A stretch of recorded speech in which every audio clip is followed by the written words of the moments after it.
убрал этот звук. Вроде новые дворники. Несколько месяцев назад покупал, но чуть-чуть похолодало, и они начали так скрежетать. На самом деле, эта проблема достаточно легко решается. Для этого нужно всего лишь пару инструментов. И даже у заводского дилера, каким бы он ни был, там, ну, будь то именитый, там, BMW, Mercedes, VAG, у них даже есть специальные приспособления для устранения таких дефектов. Самое главное четко выявить проблему, почему именно у вас дворники издают такой звук. Они могут немножечко подсвистывать. Подсвистывает это уже резина, которая скользит по стеклу. И подсвистывать они могут по нескольким причинам. Первое, это они просто банально износились, то есть уже стерлось там вот это графитовое покрытие, и оно просто уже издает такой звук. Тогда нужно просто поменять резинку, или дворник сам уже в сборе. Вторая причина, это может быть просто температура. То есть вы купили новые дворники, но вы купили это, сделали эту покупку как раз вот в переходной период, когда температура близко к нулю. То есть это мое личное наблюдение, вот за мой, ну, уже там 20-летний опыт владения автомобилем, что именно когда температура опускается вот до нуля, 0, минус 1, минус 2, плюс 1, дворники могут немножечко подскрипывать. Вот. Нужно дождаться, потерпеть, дождаться температуры, когда она опустится хотя бы минус 3, минус 4, минус 5. Если они будут продолжать скрипеть, тогда да, тогда уже лучше, конечно, поменять на что-то другое. Вот. А иногда это просто проходит, потому что, вот, наверное, это какие-то свойства резин. Второй момент, который может влиять на этот звук, это вот скрежет этот дворников, да, который вы слышали. Вот сейчас я покажу. Вот именно вот этот звук. Да, вот его можно убрать, и убирается это достаточно просто. Сейчас я покажу. Вот. Третий вариант, это дворники могут как бы стучать. То есть, к сожалению, у меня на машина достаточно свежая, и тут еще не износился механизм, то есть это называется трапеция дворников. Вот. И если на более таких взрослых старых машинах уже изнашиваются втулки, в которых в самой трапеции, то есть они там идут там медные, там из какого-то сплава, вот, то они могут просто издавать такие как бы стуки при движении. Почему? Потому что они идут на излом, и вот так вот они уже подстукивают. Вот. Здесь уже, к сожалению, нужно более кардинальный подход. То есть надо снимать трапецию, либо ее менять, либо ее реставрировать. Реставрируется она в токарных мастерских, то есть вытачиваются другие втулки, бронзовые либо медные, скорее всего бронзовые. Вот. Вставляются, перевтуливаются, и они дальше работают. Чего-то такого нет. Диагностика трапеции. Вы можете выйти из машины и подергать вот так вот за поводок дворников. Если вы не слышите никакого стука, звука, то все нормально. Вот здесь вот находится эта втулка, то есть сам дворник на ней ходит. Вот она просто стирается со временем, и потом он так подстукивает. Также правый. То, что мы с вами будем менять, называется углом атаки дворника к лобовому стеклу.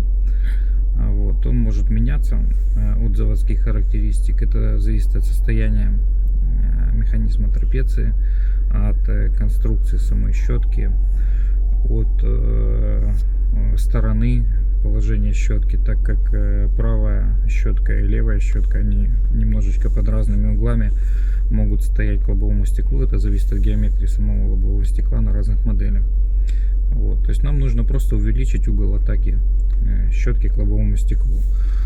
По заводским характеристикам, которые должны выставляться с завода, если не ошибаюсь, по BMW это 96 градусов, да и в Mercedes, по-моему, тоже 96 градусов по отношению к лобовому стеклу. То есть оно должно быть немножечко под углом, то есть минус 4-минус 9 градусов, в зависимости от разных условий по отношению к лобовому стеклу. Вот, сейчас мы это будем делать. Если бы мы с вами находились где-нибудь там в Германии, мы бы были бы немцами, то, наверное, мы бы не парились, просто приехали к дилеру, сказали: у меня скрежетают дворники, исправьте это, пожалуйста. Вот. И любой уважающий себя немец делал бы это там четко, строго по инструкции. Но мы живем не в Германии, мы сами по себе славяне. Вот, соответственно, решать вопросы мы будем по-своему. Для решения этого вопроса вам потребуется плоскогубцы. Хочу сказать, это необычные плоскогубцы, да, вы видите конструкцию, у них удлиненный рычаг. Все-таки я бы рекомендовал пользоваться именно такими, потому что усилие, которое нужно приложить к струбцине дворников, там достаточно сильное. Вот. Также вам потребуется обычная или кусок картонки, либо же там вот визитка ненужная вам. Визитка потребуется для того, чтобы обвернуть поводок дворников, чтобы не повредить его и не поцарапать. Сейчас буду показывать. Слышите, да, работу дворников. Сейчас я заглушу машину и попробую что-то изменить. В случае моей конструкции я буду браться плоскогубцами именно здесь, не вот здесь, вот, а именно здесь, для того, чтобы правильно согнуть. Потому что если я буду гнуть здесь, то угол будет меняться намного сильнее из-за вот этого рычажка. Вот так вот я буду ставить бумажечку, чтобы не повредить краску, и буду гнуть.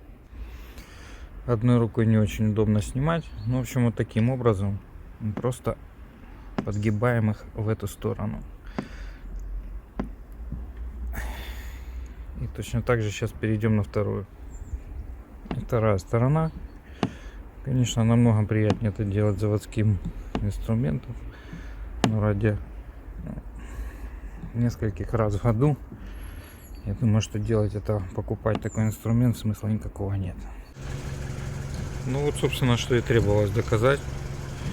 То есть немножечко подогнули щетки, и они работают почти бесшумно. Мы слышим только звук, когда щетка переваливается на другую сторону. Но вот этого звука, к сожалению, это зависит от конструкции самой щетки, и в данных щетках это норма. Как видите, мы изменили вот этот угол по отношению к лобовому стеклу. То есть он теперь равен не 90 градусов, а меньше, где-то 85-83. Ну, в салоне по-сухому вообще отлично. Я думаю, что если по мокрому, то будет почти не слышно, как они работают. Так, подведем итоги. Дворники могут издавать, по сути, три типа звуков. Первый вариант — это когда дворники скрежет, они издают скрежет. То есть скрежет лечится изменением угла атаки дворника к лобовому стеклу, как я вам показывал в этом видео. Второй вариант — это когда дворники, я бы сказал так, попискивают либо поскрипывают. Здесь уже это может быть причина в температуре, это может быть причина в изношенности дворников, это может быть причина в качестве самого дворника. То есть если дворники низкого качества, то, соответственно, они могут издавать такой звук.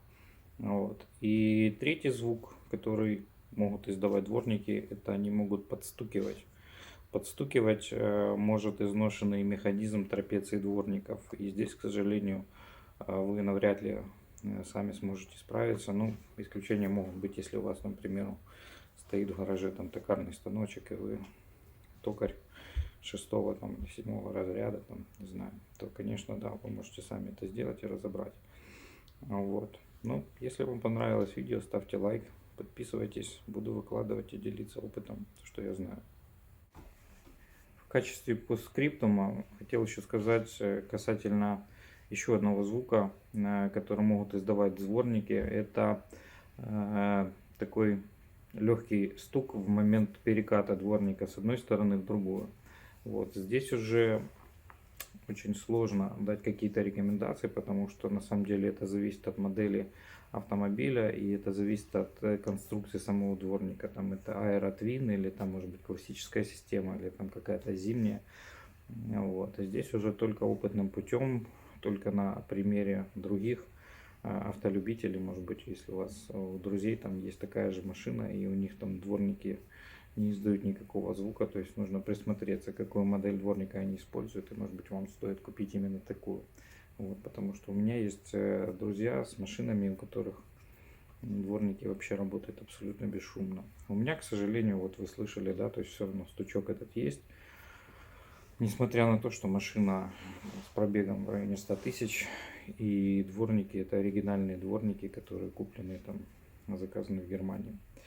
Вот. И еще один звук точнее, который может вам не нравиться, это звук самого моторчика. То есть, когда вы его слышите. Это, к сожалению, недостаток шумоизоляции автомобиля. Вот. Ну, вы тоже можете его решить, то есть можете заизолировать этот звук, то есть вам нужно заизолировать, сделать шумоизоляцию отсека, где находится трапеция дворников, чтобы вам этот звук не досаждал. У меня такая проблема была на электрическом Fiat 500. То есть машина сама по себе электрическая, она не издает никаких звуков, и звук этого дворника он мне очень доставал, и я с ним боролся. Вот так.